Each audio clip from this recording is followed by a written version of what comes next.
History lied when death took the helm of the Aurelia. Welcome back to YouTube.com. Today, we explore the story of History lied when death took the helm of the Aurelia. The year is 1348. Europe is no longer a continent of the living. It is a mass grave that refuses to stop breathing. The Black Death does not just hunt individuals. It erases entire dynasties. Death carts creak through cobblestone streets day and night. Church bells no longer call the faithful to prayer. They toll a rhythmic, mechanical count of the rotting dead. The air hangs heavy with the smell of decomposing flesh and sheer, unadulterated despair.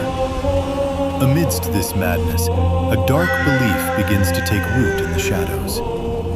The people whisper that death does not travel through breath alone. They believe it spreads through the gaze. They fear the eyes of the dying. And then, off the coast of Messina, on an afternoon swallowed by a thick, oppressive fog, that rumor found its physical form. A lighthouse keeper stands frozen on his high tower. He peers through the gray haze with his brass telescope. He sees it. A ship cuts through the waves toward the harbor. No flags fly from its masts. No lanterns flicker in the gloom. Not a single soul moves on the deck. The name on the hull reads Aurelia.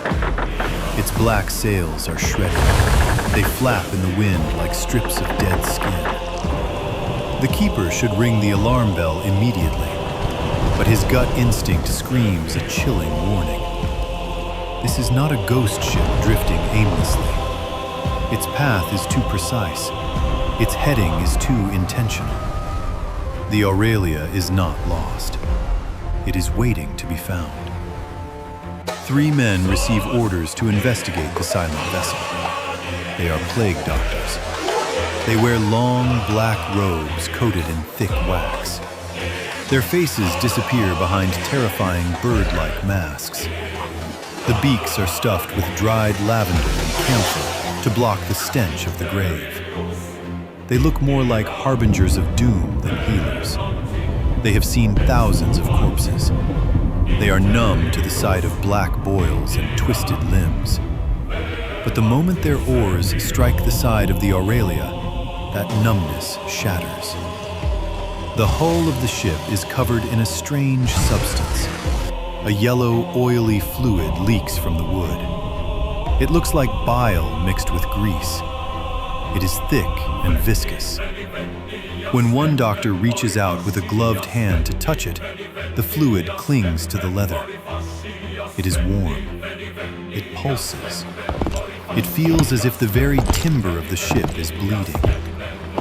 They climb the rope ladder with trembling hands. The silence on the deck is unnatural. The wind howls through the rigging, yet the ship feels vacuum sealed from the world. They find the first sailor near the main mast. He lies flat on his back. The doctors kneel to examine the body, and their hearts stop.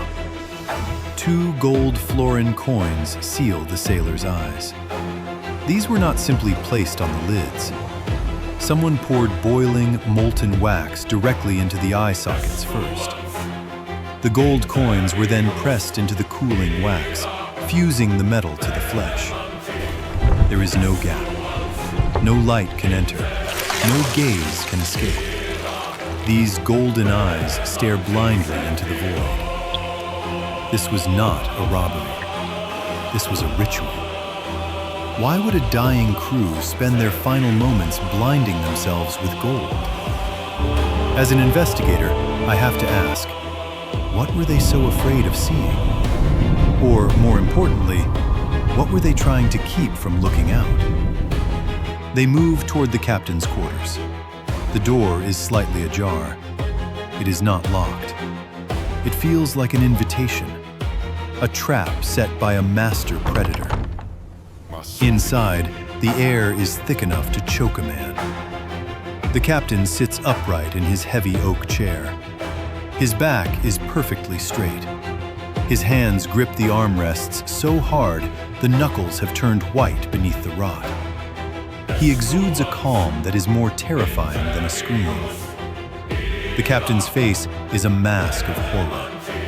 A solid block of golden wax encases the entire upper half of his head. Someone went to extreme lengths to erase the very concept of sight from this man. We must consider a radical hypothesis. History tells us the plague was a bacterium carried by fleas. But the scene on the Aurelia suggests the victims believed in something predatory, something sentient. What if the plague wasn't just a disease? What if it was a presence that used the human eye as a doorway?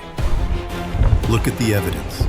The yellow bile on the hull, the warmth of the wood, the ritualistic sealing of the eyes.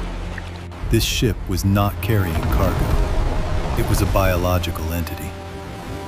The doctors realized too late that the Aurelia didn't sail into the harbor. It crawled. The yellow fluid is not rot. It is a nervous system. The ship has become a living extension of the infection. Suddenly, a sound echoes from the lower decks. A wet, rhythmic thumping. It sounds like a giant heart beating against the floorboards. The doctors freeze. They look at the captain's golden mask. A tiny crack appears in the wax. A drop of that same yellow fluid leaks out like a tear. Did the gold fail to blind the entity? Or did the gold simply act as a lens, focusing the power of the death glare? Think about the reverse logic. If you wanted to stop a fire, you would douse it. But if you wanted to contain a demon, you would seal the doors. These sailors weren't trying to save themselves. They were trying to entomb something that had already taken over their bodies. They were the lock, and the gold was the key. But the lock is breaking. The fog outside the ship thickens. It turns the same sickly yellow as the bile on the walls. The doctors realize they are no longer investigators. They are prey. The Aurelia has reached its destination. It didn't need a crew to steer. It followed the scent of thousands of living souls in Messina. The ultimate predator doesn't hunt with claws. It hunts with a look. And now, the eyes of the Aurelia are beginning to open. What happens when the gold falls away? What happens when the thing behind the mask finally looks back at you? The investigation into the Aurelia reveals a terrifying truth. The plague didn't just kill the crew. It wore them. It used their bones for structure and their blood for fuel. We always assume the victims were running away from the shadow. But what if they were the ones bringing the shadow into the light? This was the beginning of the end for Messina. The ship stayed in the harbor for only 10 minutes before the bells began to scream. 10 minutes of terror that changed the course of human history. The mask of the captain remains a mystery to this day. Some say it was melted down. Others say it is still out there, buried in a vault, waiting for someone to look into its golden depths. If you found that gold coin on a beach, would you pick it up? Or would you see the wax still clinging to the edges? Be careful what you seek to uncover. Some secrets were meant to be blinded. If you want to dive deeper into the dark corners of history and uncover more chilling mysteries, make sure to subscribe to YouTube.com. The truth is often more terrifying than the legend. Stay curious, stay vigilant, and never look too closely into the fog.